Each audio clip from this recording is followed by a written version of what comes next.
It's been exactly 1 week since President Trump's taken over law enforcement in the district. Yeah, and since that takeover, Attorney General Pam Bondi says that more than 300 arrests have been made, including 65 on just Saturday night. There have been questions, though, of leadership when it comes to MPD. Last week, you remember DEA head Terry Cole was named as Emergency Police Commissioner. That led to a lawsuit from D.C. Attorney General Brian Schwab. A judge ruled in favor of the district, leaving Chief Pamela Smith in charge of MPD. Now, in terms of the role of the National Guard, there's also been some questions there. Saturday night, one officer said we should think of the additional presence as community outreach. We're not making arrests.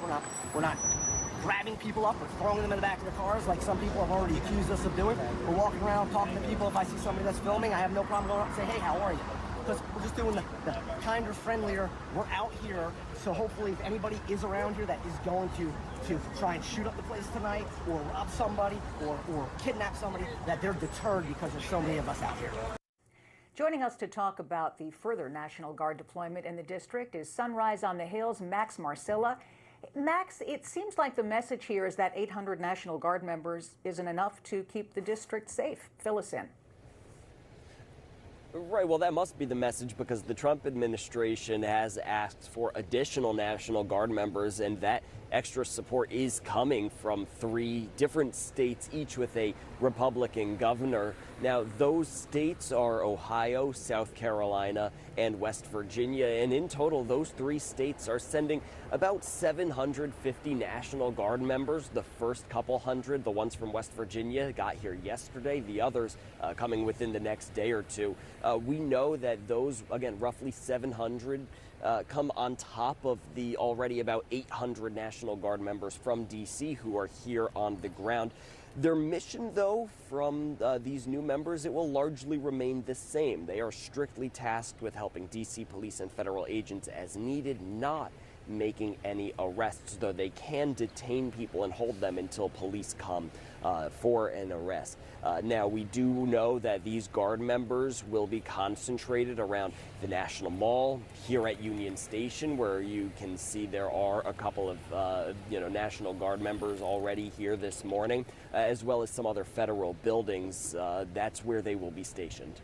So, Max, beyond the amount of Guard members in the district, it's also where they're being placed that is drawing some criticism from folks. What's that all about?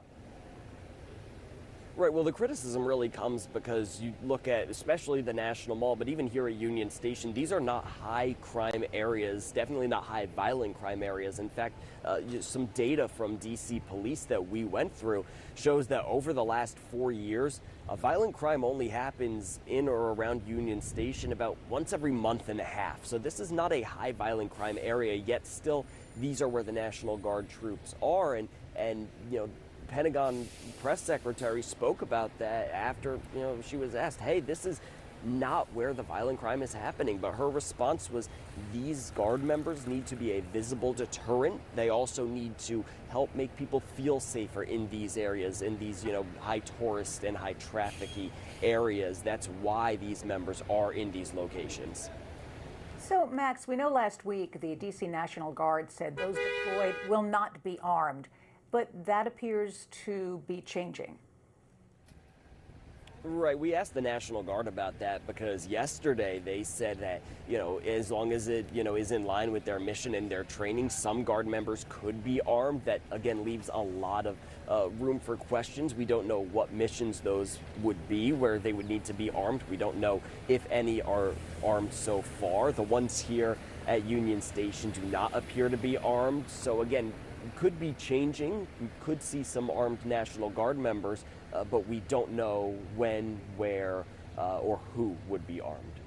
Max Marcilla live at Union Station for us this Monday. Max, thank you so much.